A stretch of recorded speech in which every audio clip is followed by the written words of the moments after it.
Hello बच्चों, welcome to my physics class. आज हम बात करेंगे क्लास 12 फिजिक्स चैप्टर एटम्स के बारे में। एटम्स के बारे में बात करेंगे। उसमें से सबसे पहले हम लोग Rutherford's alpha particle scattering experiment को देखेंगे। ये हमारा लेक्चर 1 होगा।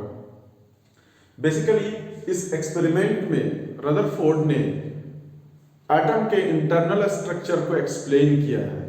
हम लोग एटम के बारे में जानते हैं और ये रदरफोर्ड जो है स्टार्टिंग नॉलेज हमें देता है। उसके बाद रदरफोर्ड और बोर एक साइंटिस्ट थे जिन्होंने फाइनल एटम्स के बारे में क्लियर कंसेप्ट दिया। सबसे पहले हम लोग जानना चाहेंगे रदरफोर्ड्स के बारे में कि रदरफोर्ड ने एटम को किस तरह से एक्सप्लेन किया, उसके इंटरनल स्ट्रक्चर को किस तरह से एक्सप्लेन किया। ये क्लास 12 बोर्ड में आता है कभी कभी। और इसी के बाद हमारा डिस्टेंस ऑफ क्लोजेस्ट अप्रोच है और हमारा एटम मॉडल है, फिर इनका सक्सेस है, फिर इनका ड्रॉबैक है। हम लोग सब देखेंगे एक एक करके। सबसे पहले देखते हैं कि रदरफोर्ड ने 1910 और 11 ईस्वी के बीच में इस एक्सपेरिमेंट को किया। उनके साथ उनके दो स्टूडेंट थे, जैगर एंड मार्सडन। इसलिए इस एक्सपेरिमेंट को कभी कभी एग्जाम में लिखा जाता है कि also explain Jaeger Marsden law experiment.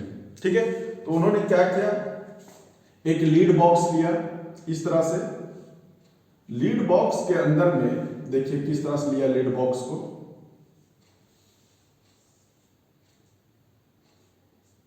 एक स्पीक ऑफ, ये हमारा स्पीक ऑफ क्या हो गया, बिस्मथ हो गया। हमारा जो बिस्मथ होता है वो 83 और 240। हम लोग जानते हैं जिसका भी एटॉमिक नंबर 80 से ज्यादा होता है हमारा वो रेडियो एक्टिव सब्सटेंस होता है, वो अनस्टेबल न्यूक्लियाई होता है। अपने स्टेबिलिटी पाने के लिए इसमें फ्यूजन होता है। फ्यूजन के दौरान में यहाँ पर अल्फा पार्टिकल निकलेंगे। तो हम लोग कह सकते हैं it is the source of alpha particle and also we can say it is what alpha gun भी कह सकते हैं। और एक कॉलीमेटर का यूज किया जाता है ताकि बीम को कॉलीमेट किया जाए और जो हमारा थीन गोल्ड फॉइल हो उस पर डायरेक्ट स्ट्राइक करवाया जाए। तो देखते हैं यहां पर हम लोग कॉलीमेटर लगाते हैं इस तरह से, और ये जो कॉलीमेटर होगा ये हमारा जो बीम निकलेगा यहां से उसको कॉलीमेट करेगा। देखिए ये अल्फा पार्टिकल है हमारा, अल्फा पार्टिकल इसको कॉलीमेट करेगा। ये हमारा थीन गोल्ड फॉइल है जो काफी थीन होता है, काफी थीन होता है, यानी मिलीमीटर से भी कम होता है, 10 to the power approximately 7 metre के आसपास। ये हमारा थीन गोल्ड फॉइल हो गया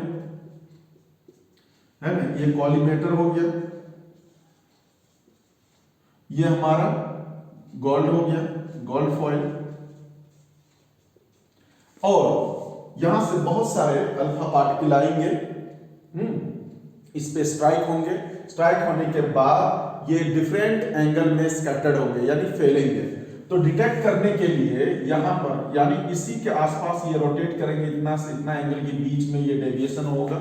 तो एक यहां पर क्या किया जाता है, एक कलेक्टर लगाया जाता है। इस कलेक्टर में क्या होता है, जिंक सल्फाइड के स्क्रीन होता है। जब भी ये स्ट्राइक होकर अगर यहां पर पहुंचता है, ठीक है, ये एंगल ऑफ स्कैटरिंग हो गया, यहां पहुंचता है तो उसमें एक चिंगारी, एक फ्लैश लाइट आता है और माइक्रोस्कोप के हेल्प से उसे डिटेक्ट किया जाता है। ये इस तरह से यहां घूमते रहता है, ठीक ना। ये इसका प्रोसेस हो गया, ये इसका फिगर हो गया। उन्होंने इस फिगर में जब अल्फा पार्टिकल को पास करवाया, स्ट्राइक करवाया थीन गोल्ड फॉइल में, तो उन्होंने क्या ऑब्जर्व किया उसके बारे में मैं बताता हूं, ऑब्जर्वेशन बताता हूं। इसको हटा देते हैं, इसका काम नहीं है। अब हम लोग एक एटम को लेते हैं, गोल्ड के एटम को, और देखते हैं कि किस तरह से उन्होंने एक्सप्लेन किया। वेरी सिंपल है। देखो जनरली हम लोग जानते हैं कि जो हमारा एटम होता है वो स्फेरिकल होता है। देखिए उन्होंने क्या किया, इसके सेंटर, डायरेक्ट इसके सेंटर की ओर अल्फा पार्टिकल को स्ट्राइक करवाया गया, लेकिन जिस तरह ये गया उसी तरह से ये वापस आ गया, यानी 180 डिग्री में अल्फा पार्टिकल बैक हो गया। अल्फा पार्टिकल हम लोग जानते हैं, क्या जानते हैं अल्फा पार्टिकल के बारे में, कि ये हीलियम 24 यानी इसका चार्ज जो हमारा होगा charge of alpha plus 2e होगा। ये प्लस है हमारा पॉजिटिव चार्ज। अब देखो ये इस सेंटर से कुछ दूर पहले ही बहुत स्ट्रॉन्ग रिपल्सन फील करता है और बैक 180 डिग्री में वापस चला आता है, मैं बताऊंगा भी। तो उन्होंने इसमें क्या प्रेडिक्शन दिया कि ऐसा लगता है कि जैसे कि सेंटर में huge amount of positive charge present है, जिसको उन्होंने न्यूक्लियस नाम दिया।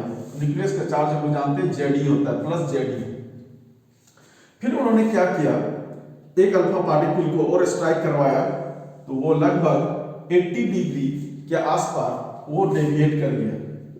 आप देखो यहाँ पर थोड़ा सा दूरी, इस डायरेक्शन में थोड़ा सा दूरी ऊपर किया गया है, तो जो रिपल्सन है वो थोड़ा सा वीक पड़ा। फिर उन्होंने और अल्फा पार्टिकल को स्ट्राइक करवाया, तो 10 to 14 डिग्री में, 15 डिग्री में, है ना, वो क्या किया, डेविएट कर गया। इसका मतलब जैसे जैसे यहां से डिस्टेंस को हम लोग बढ़ाते हैं तो वैसे वैसे रिपल्सन जो है वो घटते जाता है। यानी श्योर हो गया कि जितना भी पॉजिटिव चार्ज है लगभग इसी के आसपास में है, और अल्फा पार्टिकल और उनके बीच में इलेक्ट्रोस्टैटिक रिपल्सन काम कर रहा है। फिर लास्ट में कुछ ज्यादा ही दूरी पर एक अल्फा पार्टिकल को पास करवाया जाता है, उसमें 0 डिग्री एंगल ऑफ डेविएशन आता है, यानी विदाउट डेविएशन वो पास कर जाता है। अब इससे क्लियर हो जाता है कि जितने भी पॉजिटिव चार्ज है वो सारे के सारे इसी सेंटर में है, ठीक है ना, क्योंकि जैसे डिस्टेंस ज्यादा हो गया इस पे रिपल्सिव फोर्स काम नहीं किया। इससे और भी बात होता है कि विदाउट डेविएशन ये पास कर गया, ये बताता है कि most of the inner part of the atom is empty, यानी लगभग अंदर का जो पार्ट है वो क्या है, खाली है।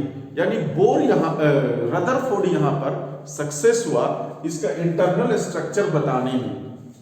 उन्होंने ये भी बताया कि इलेक्ट्रॉन जो है वो सर्कुलर ऑर्बिट में रिवॉल्व करता है, लेकिन इलेक्ट्रॉन का क्लाउड इस न्यूक्लियस के चारों ओर होता है। लेकिन बोलता है कि हमारा इलेक्ट्रॉन जो है हमारे पास, तो वो क्या होता है कि इलेक्ट्रॉन इस अल्फा पार्टिकल को अफेक्ट नहीं कर पाता है। क्यों? क्योंकि अल्फा पार्टिकल मैसिव पार्टिकल है और लगभग 7350 टाइम्स मैसिव देन इलेक्ट्रॉन है। यानी इलेक्ट्रॉन इस अल्फा पार्टिकल की तुलना में कम हो जाता है। इसका जो मोमेंटम होगा, इसका जो मोशन होगा वो हाई एनर्जी जो होगा, हाई एनर्जेटिक होगा। अब क्या है, वो इलेक्ट्रॉन इस पर इफेक्ट नहीं करता है। और हम लोग देखेंगे ये रदरफोर्ड ने अपना एक्सप्लेनेशन किया, इसके बाद वो साइज ऑफ न्यूक्लियस के बारे में बात किया उसने, जिसको हम लोग कहते हैं डिस्टेंस ऑफ क्लोजेस्ट अप्रोच भी कहते हैं। उन्होंने माना कि ये हमारा एटम है, ये हमारा न्यूक्लियस का ये चार्ज हो गया plus Ze, Z is the atomic number of जो भी न्यूक्लियस हम लोग लिए हैं यहाँ पर। देखिए अल्फा पार्टिकल जैसे ही यहाँ पर आता है तो ये पॉजिटिव चार्ज है, ये भी पॉजिटिव है, स्ट्रॉन्ग रिपल्सन होगा, ये वहां से वापस आ जाता है। तो जितना नजदीक ये पहुंच पाया, ठीक है, इसी को कहते हैं डिस्टेंस ऑफ क्लोजेस्ट अप्रोच, और यही हमारा हो जाएगा साइज ऑफ द न्यूक्लियस। तो हम लोग यहाँ पर देखेंगे कि कैसे होता है, ये जो इसका काइनेटिक एनर्जी होता है धीरे धीरे घटने लगता है। इस पॉइंट पर अल्फा पार्टिकल का जो काइनेटिक एनर्जी है वो हमारा पोटेंशियल एनर्जी में कन्वर्ट हो जाता है। तो at distance of closest approach, distance of क्या हो जाएगा, क्लोजेस्ट अप्रोच, क्या हो जाएगा, kinetic energy converted into potential energy. और काइनेटिक एनर्जी लिख सकते हैं half m alpha v alpha square equal to 1/4 pi epsilon naught q1 q2। Alpha ये का चार्ज q1 हो जाएगा। अल्फा किसको कहते हैं, हीलियम 24 को ही अल्फा पार्टिकल कहते हैं। चार्ज कितना हो जाएगा, चार्ज ऑफ अल्फा कितना हो जाएगा, 2e, ये हो जाएगा 2e, और यहाँ पर है हमारा Ze बाई जो यहाँ पर का डिस्टेंस है r0, और इसको हम लोग लिख सकते हैं ऑल्सो E अल्फा बराबर 2Ze square by 4 pi epsilon not r0। हमें निकालना है r0, तो r0 इक्वल टू हो जाएगा 2Ze स्क्वायर बाई, ये 2 है, ये Z है हमारा, by 4 pi epsilon not into E alpha. अब इसमें जितना हम लोग इसको एक्सेलरेट कर रहे हैं ये एनर्जी हमारा मालूम चलेगा, जिस ठीक है ना।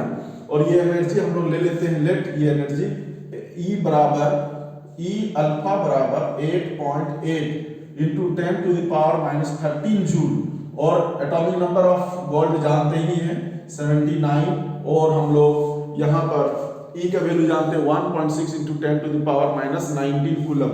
जब पुट करेंगे तो आफ्टर कैलकुलेशन हो जाएगा, आफ्टर कैलकुलेशन होगा ये हमारा कितना हो जाएगा, R0 is approx 41.3 into 10 to the power minus 15 metre, और ये हमारा हो जाएगा 41.3 फर्मी। तो देखो एक फर्मी बराबर हो गया 10 to the power minus 15 metre. यही उन्होंने रफली बोल दिया साइज ऑफ द न्यूक्लियस, ठीक है ना। ये हमारा इजी है, साइज ऑफ द न्यूक्लियस। अब हम लोग देखते हैं कि इसमें एटॉमिक मॉडल क्या दिया, यानी एटम के बारे में सक्सेस स्टोरी कितना दिया उन्होंने। एटॉमिक मॉडल इसको कहते हैं, क्या क्या उन्होंने निकाला, तो आप लिख भी सकते हैं, मैं धीरे धीरे बोल रहा हूं यहाँ पर। देखो फर्स्ट क्या दिया, फर्स्ट उसने क्लियर दिया, एकदम क्लियर दिया, the centre of atom is known as nucleus where all the positive charges or most of the masses are concentrated। Clear, यानी न्यूक्लियस का चार्ज उन्होंने बता दिया प्लस जेडी। दूसरी बात, दूसरा एटॉमिक मॉडल क्या हो गया, दूसरा एटॉमिक मॉडल ये हो गया कि मोस्ट, देखिए आगे हम लोग चलते हैं, और दूसरा हो गया हमारे पास साइज ऑफ न्यूक्लियस बता दिया R0 which is 10 to the power minus 15 meter, which is very small as compared to the size of the atom 10 to the power minus 10 metre, उसके तुलना में ये बहुत कम हो गया। फिर उसने ये भी बता दिया कि जो इलेक्ट्रॉन घूम रहा है यहाँ पर चारों ओर, इस न्यूक्लियस के चारों ओर जो इलेक्ट्रॉन घूम रहा है, तो घूमने के लिए इससे चाहिए centripetal force, and that centripetal force is provided by the electrostatic force acting between them. यानी जो इलेक्ट्रॉन को सेंट्रीपिटल फोर्स आएगा किसके कारण आएगा, दोनों के बीच जो इलेक्ट्रोस्टैटिक फोर्स लग रहा है इसके कारण, यानी mv² बाई r, यहां से यहां तक कुछ दूरी होगा ऑर्बिट का, equal to 1/4 pi epsilon naught, और क्या q1 q2 यानी 2ze² बाई कितना हो जाएगा r²। इसके हेल्प से हम लोग निकाल सकते हैं। नहीं, चौथा जो इसका मॉडल है वो है न्यूट्रलिटी ऑफ एटम, यानी इसने कहा कि एटम इज इलेक्ट्रिकली न्यूट्रल होता है। चौथा ये है, क्योंकि जितना पॉजिटिव चार्ज सेंटर में होता है उतना ही चारों ओर इलेक्ट्रॉन का क्लाउड होता है, इलेक्ट्रॉन नेगेटिव चार्ज होता है। Next, success of Rutherford about this model. Success ये हुआ कहने में कि न्यूक्लियस को खोज कर पाया कि सेंटर में न्यूक्लियस होता है, ठीक है। दूसरा ये हुआ कि most of the inner part is empty, मतलब इन्होंने कहा कि अंदर का ज्यादा बहुत सारा पार्ट जो है वो खाली है, ठीक है, समझ में आए। और इस तरह से न्यूट्रलिटी ऑफ एटम के बारे में भी बात किया। अब इसका शॉर्ट कमिंग या ड्रॉबैक क्या है, ड्रॉबैक, तो ड्रॉबैक ये हुआ कि इसने बताया कि इलेक्ट्रॉन सर्कुलर ऑर्बिट में घूमता है। अब देखो अगर इलेक्ट्रॉन सर्कुलर ऑर्बिट में घूमता है तो इस मोशन को हम लोग एक्सेलरेटेड मोशन कहते हैं, और हम लोग जानते हैं चार्ज जब भी हमारा एक्सेलरेटेड मोशन में होता है, चार्ज जब भी हमारा एक्सेलरेटेड मोशन में होता है वो इलेक्ट्रिक फील्ड, मैग्नेटिक फील्ड और ईएम वेव क्रिएट करता है या रेडिएशन क्रिएट करता है। लेकिन जनरली जब किसी भी एटम पे मैटर कुछ किया ना जाए तब तक वहां से रेडिएशन अपने आप नहीं क्रिएट हो रहा है, ठीक ना। अब क्या है यहाँ पर, अगर ये थ्योरी चला जाए तो जैसी एनर्जी से क्रिएट होगा, अगर होगा मान लेते हैं, है ना, तो क्या होगा, ये कम एनर्जी होगा, कम एनर्जी होगा तो नीचे आना चाहेगा, यानी धीरे धीरे करके ये कहां पर आ जाएगा, धीरे धीरे धीरे आके हमारे न्यूक्लियस में समा जाएगा। जबकि नहीं, एक एटम होने के कंडीशन क्या है कि न्यूक्लियस से कुछ दूरी पर हमारा इलेक्ट्रॉन रहेगा, वो holding by the electrostatic force, तो वो वॉलेट होगा।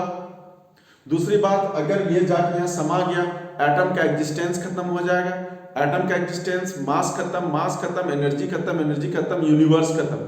लेकिन ऐसा कुछ नहीं हो रहा है, यानी ये ड्रॉबैक है, ये सही नहीं है। साफ लफ्जों में कहा जाए तो क्या हुआ कि हमारा जो है बोर ने जो है स्टेबिलिटी ऑफ एटम के बारे में नहीं बताया, that is stability of electron के बारे में नहीं बताया, या स्टेशनरी ऑर्बिट के बारे में नहीं बताया कि इलेक्ट्रॉन कब किस ऑर्बिट से किस ऑर्बिट में कब जंप करेगा, कब हायर से लोअर में आएगा, कब लोअर से हायर में जाएगा, और कब रेडिएशन क्रिएट करेगा।